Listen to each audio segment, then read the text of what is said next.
Greetings, everyone. Peace to you all. Welcome to another episode of Praiseworthy Reviews, where we go through video games to see if they are excellent and commendable. Today, we will be reviewing Death Stranding Director''s Cut, Hideo Kojima's first production after leaving Konami. As usual, we will be evaluating the game based on 5 criteria: fun factor, educational value, cultural value, spiritual value, and cost. So without further ado, let's jump in.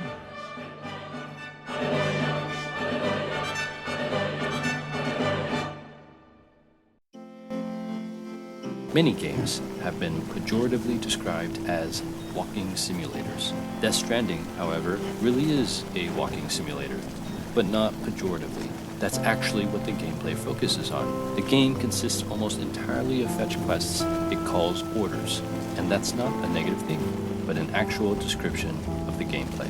Players play as Sam Porter Bridges, a porter, a glorified delivery man in a post-apocalyptic America. The setting sounds incredibly cliche, but it is surprisingly unique and insightful. The setting contains contactless deliveries and sterilized human interactions before the COVID-19 pandemic happened, so that when it happened, the game seemed incredibly prescient. Logistics plays an important role in the game.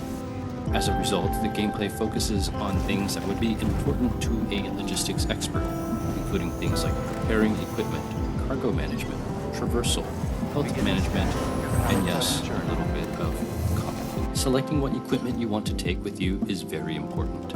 Often, you may reach certain obstacles unprepared, which can hinder your progress and perhaps even force you to go back to your starting location. You may need ladders and climbing anchors to scale mountains, or you may need weapons to deal with enemies. Leaving unprepared means having fewer tools on hand to deal with obstacles and enemies. Players also have to decide if they want to take a vehicle, which have both significant upsides and downsides. Cargo management is another core gameplay element. What sets Death Stranding apart from MMO fetch quests is that you actually have to manage your cargo. It has a weight and a weight limit. Cargo takes up space. Not a nebulous dimensional pocket, but actual space on your backpack. You can see the model for every single cargo item, with the exception of items in grenade pouches and utility pouches, meaning mainly blood bags and grenades. Cargo weight matters in terms of balance, maximum weight limit, and damage taken when falling, so placement does matter. It also matters because as a delivery man, Sam's goal is essentially to deliver as much cargo to the right places as possible. However, taking additional cargo has all the negatives you would associate with carrying stuff in real life. It makes you slower, it makes it harder to move, too tired. Balancing weight distribution doesn't sound exciting. The game has a great shortcut of auto-balancing the cargo to the most optimal distribution, which is great because it minimizes the tedium of organizing your cargo while still forcing players to make careful decisions about whether to pick stuff up or what stuff to take. Walking in Death Stranding is a real gameplay mechanic. It does not simply encompass pointing your joystick in one direction.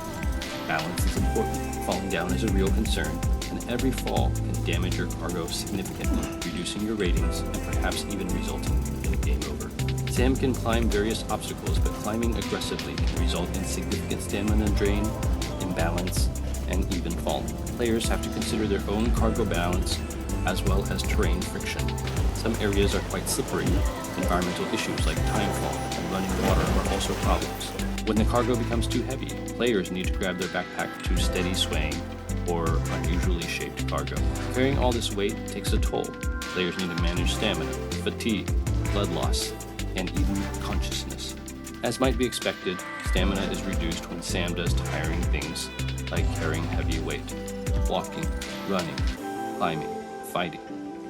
Pretty much everything. Stamina can be replenished with resting or with drinking from a canteen. However, even when stamina is replenished, fatigue continues to set in and diminish your maximum stamina until you sleep. Blood loss is also a concern. Players can lose blood when taking damage from combat, as might be expected, but players also have to use blood as a resource to use some of their weapons. Combat is in the game, but it is not strongly emphasized. There is some combat against other people like delivery people and terrorists, as well as mysterious ghost-like beings known as ETs. But most of these combat situations can be avoided. Like in the Metal Gear Solid series, much of the combat can be avoided through stealth, with the exception of boss fights. All these subsystems are linked together very smoothly in intuitive ways. The subsystems force players to make many meaningful gameplay choices, while not forcing players to get too lost in nitty-gritty details. The heads-up display, ability to plot routes, and the compass help challenge the player to find their own way while giving the player enough tools to overcome any obstacle. The gameplay is very unique, and while it is an acquired taste, it ends up being quite fun in its own way.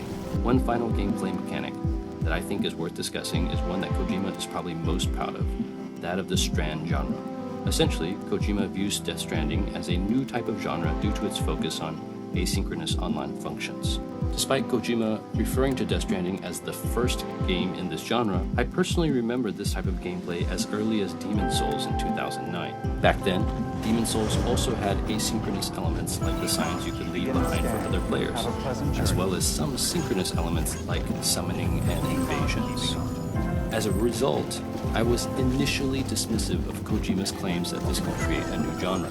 It had not worked that well in Demon's Souls, and I had not really planned on engaging much with the online elements, and had considered even turning it off prior to trying it. However, I'm glad I didn't. While signs and likes are fine and dandy, what I began to realize is that in other ways, how players played really mattered. Ladders, anchors, and even vehicles that other players leave behind are really beneficial and can enhance your experience. Even more helpful are structures that others build in strategic locations along routes. The tipping point for me, though, was when I built my first road section. I didn't originally think much of it, but after I built it, others extended it much further than I could have done alone. There was definitely a sense of community and teamwork when building roads and zip lines. This really changed the way I played in terms of contributing to the community and in turn being helped, all in asynchronous online interactions.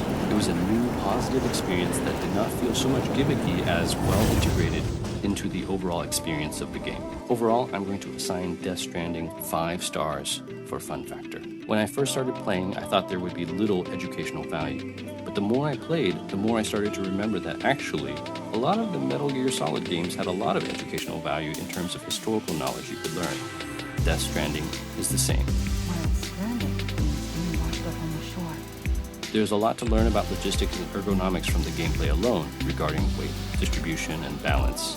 Additionally, technology in the gameplay is very realistic, such as the exoskeletons that Sam uses that are regularly used in the automotive manufacturing industry and in the military. Theoretical knowledge can also be learned. Personally, I learned about things like chirality and chiral symmetry. The game also teaches the player about big ideas like extinction events and the Big Five.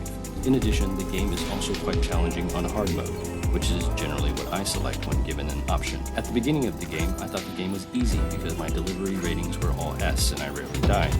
Then once the game got going, I realized that there were actually a lot of things to consider in terms of delivery and combat. I was pleasantly surprised by the educational value, and I think there was more here than I could have really expected, so Death Stranding earns 5 stars for educational value. The game highlights licensed music from Silent Poets and Low Roar.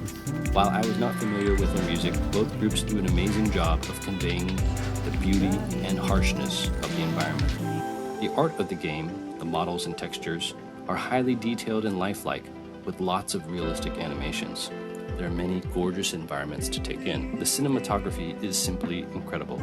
If you have played any of the Metal Gear Solid games, you already know that Kojima is a big movie enthusiast and has a very cinematic style. This focus on cinematics and cutscenes carries into Death Stranding, with the game models feeling very realistic, both in cutscenes and in actual gameplay. The movie-like style is enhanced by the voice acting and character likenesses from famous actors like Norman Reedus, Léa Seydoux, and Mads Mikkelsen.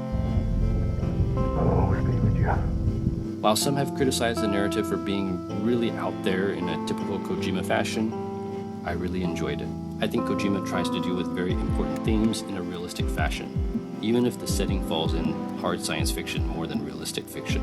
I felt that Death Stranding contained an over-the-top but meaningful plot, deep and engaging characters, and an interesting and unique setting. In December 2023, Kojima Productions announced that across PS4, PS5, and PC, 16 million active users have been surpassed. A sequel, Death Stranding 2 On the Beach, is expected to release in 2025. and a movie adaptation of Death Stranding has been announced. Based on its merits as a work of art and its cultural impact, I'm going to assign Death Stranding 5 stars for its cultural value. The content in the game is not really suitable for children, but it's not really that negative for adults either. There's not a lot of negative content in the game. There's minimal sexual content. There is strategically covered nudity that makes sense in context, like when Sam showers, but the game does not try to titillate or have excessive nudity. The violence in the game is also unusually unrealistic. In the narrative of the game, when a person dies, their corpse becomes a ticking nuclear bomb that needs to be incinerated. As a result, the combat, both from players and enemies, is generally non-lethal. Both sides are attempting to merely incapacitate the other side and steal their cargo. The only exception to this are terrorists. Despite the low amounts of human-to-human violence, there is still a lot of blood as a result of Sam using his blood as a weapon against BTs. There are also a lot of horror elements due to fighting BTs.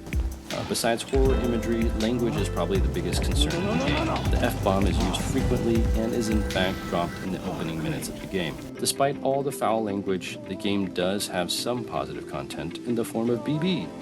Yay for positive portrayals of babies and fatherhood. The narrative message of the game is also very meaningful spiritually. The themes of the game are related to death and human connection and are definitely universal and important.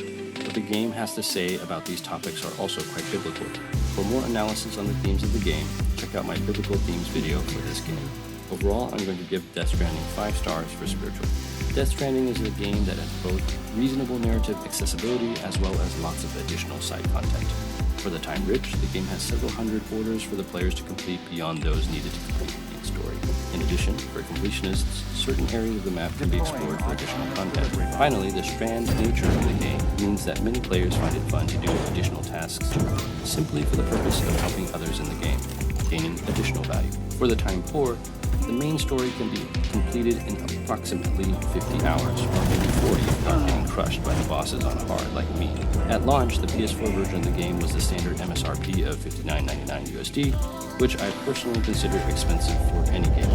In 2024, however, Death Stranding Director'S Cut on PC costs $39.99 USD and can regularly be found for half off for a much more reasonable price. Overall, based on the content value, narrative accessibility, and asking price, I'm going to give Death Stranding 5 stars for cost. Death Stranding is a very unique game, basing the gameplay entirely around walking around and fetch quests. And yet, as it does so, it is incredibly mesmerizing and satisfying. As you deliver orders, you begin to empathize with the mules and why they may seek the thrill of the delivery. The narrative, too, can seem hokey to some. As cliche as it sounds, you're our only hope.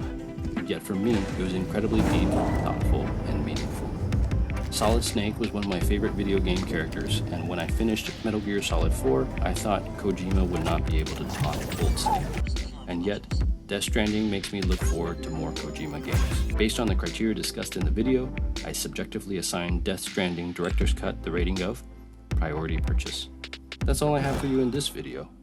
Bless you guys. Thank you so much for watching. I really appreciate it. If this video blessed you in some way, please consider watching some of my other videos, subscribing, or sharing with me some of your thoughts in the comments below.